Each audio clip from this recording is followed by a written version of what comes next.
కలియుగ దైవం శ్రీ వెంకటేశ్వర స్వామి కొలువై ఉన్న తిరుమల కొండల్లో జోరు వాన పడింది. గత రాత్రి భారీ వర్షం పడటంతో వాతావరణం చల్లబడింది. తిరుపతి దేవస్థానం సమీపంలోని మాడవీధుల చుట్టుపక్కల్లో ఈ వర్షం పడింది. నిన్న ఉదయం నుంచి వాతావరణం కొంచెం చల్లగా ఉండగా రాత్రి ఒక్కసారిగా వర్షం కురిసింది. భారీ వర్షం కురవటంతో ఎక్కడికక్కడ వర్షపు నీరు నిలిచిపోయింది. రోడ్లపై నీరు నిలిచిపోవటంతో వాహనదారులు తీవ్ర ఇబ్బందులు పడ్డారు. Leela Mahal, town club, Balaji colony, బైరాగి పట్టేడ, ఎమ్మార్పల్లి, అలిపిరి పరిసర ప్రాంతాల్లో రోడ్లన్నీ జలమయమయ్యాయి.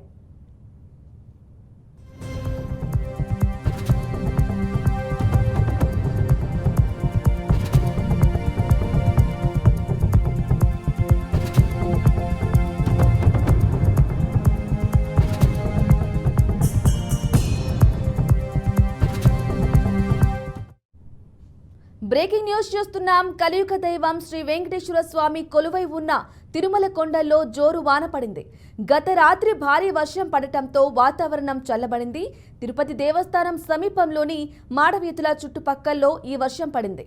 నిన్న ఉదయం నుంచి వాతావరణం కొంచెం చల్లగా ఉండగా రాత్రి ఒక్కసారిగా వర్షం కురిసింది. భారీ వర్షం కురవటంతో ఎక్కడికక్కడ వర్షపు నీరు నిలిచిపోయింది. రోడ్లపై నీరు నిలిచిపోవటంతో వాహనదారులు తీవ్ర ఇబ్బందులు పడ్డారు. Leela Mahal, town club, Balaji colony, బైరాగి పట్టేడ, ఎమ్మార్పల్లి, అలిపిరి పరిసర ప్రాంతాల్లో రోడ్లన్నీ జలమయమయ్యాయి.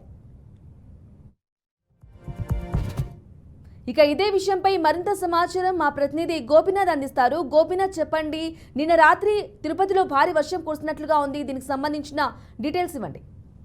బ్రాహ్మణి నిన్నటి నుంచి కూడా తిరుపతిలో భారీ వర్షం కురుస్తుంది. తిరుపతితో పాటు తిరుమలలోనూ విపరీతంగా వర్షం కురుస్తున్న నేపథ్యంలో చాలా ఇబ్బందులు పడుతున్నారు. రాత్రి కూడా దాదాపుగా 2 నుంచి 2.5 గంటల పాటు కూడా తిరుపతి భారీ వర్షం కురుస్తున్న నేపథ్యంలో ఎక్కడ చూసినా కూడా ఉన్నటువంటి డ్రైనేజీ వ్యవస్థ అంతా కూడా ఉప్పొంగి ప్రవహించే పరిస్థితి, వరద నీరుతో. అయితే అండర్ డ్రైనేజీ సిస్టమ్స్ ఎక్కడైతే ఉంటాయో, రైల్వే స్టేషన్ దగ్గర కావచ్చు, లేదంటే బస్ స్టాండ్ సమీపంలో ఉన్నటువంటి అండర్ డ్రైనేజ్ సిస్టమ్ పూర్తిగా కూడా నీటి మునిగిపోవడం జరిగింది. దీనివల్ల రాకపోకలు తిరుపతి సిటీ నుంచి అవుట్ సైడ్ వెళ్లాల్సినటువంటి వాహనదారులందరూ కూడా తీవ్ర ఇబ్బందులు ఎదుర్కోవాల్సి వచ్చింది.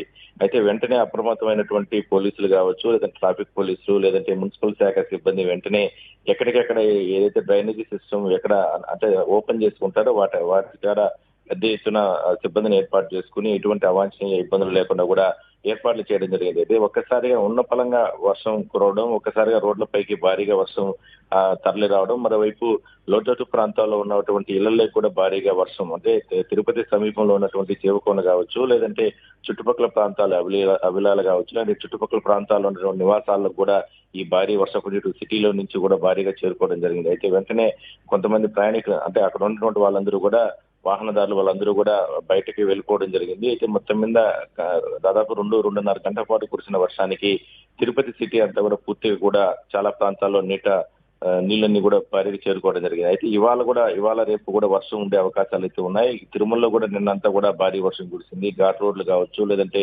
తిరుమలకి వెళ్లే భక్తులు కూడా చాలా అవస్థలు మొత్తం మీద మరో 2 రోజుల పాటు కూడా భారీ వర్షాలు కొనసాగే అవకాశం ఉన్న నేపథ్యంలో కుండపోత వర్షాలు కురుస్తాయి. అయితే ఉదయం నుంచి కూడా సాయంత్రం వరకు కూడా ఎండ తీవ్రత కొనసాగుతుంది. దాని తర్వాత వాతావరణ మార్పుల కారణంగా సాయంత్రం అయితే చాలు 1-2 గంటల పాటు కూడా గత 2 రోజులుగా వర్షం కురుస్తుండటంతో చాలా జాగ్రత్తలు తీసుకోవాలి ఆ వర్షం పడే సమయంలో అంటూ కూడా వాతావరణ శాఖ నిపుణులు హెచ్చరిస్తున్నారు.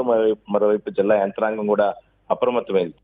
కలెక్టర్తో పాటు ఎస్పీ కూడా కొన్ని చర్యలు తీసుకుని ఈ వర్షం ఇంకా ఇవాళ రేపు కూడా కురిసే అవకాశం ఉన్న నేపథ్యంలో జాగ్రత్తలు తీసుకోవాలని కూడా వాహనదారులకు కావచ్చు, లేదా తిరుపతి సిటీ ప్రజలకు కూడా చెప్తున్నారు. Brahmani. Right Gopinath, thank you for the updates.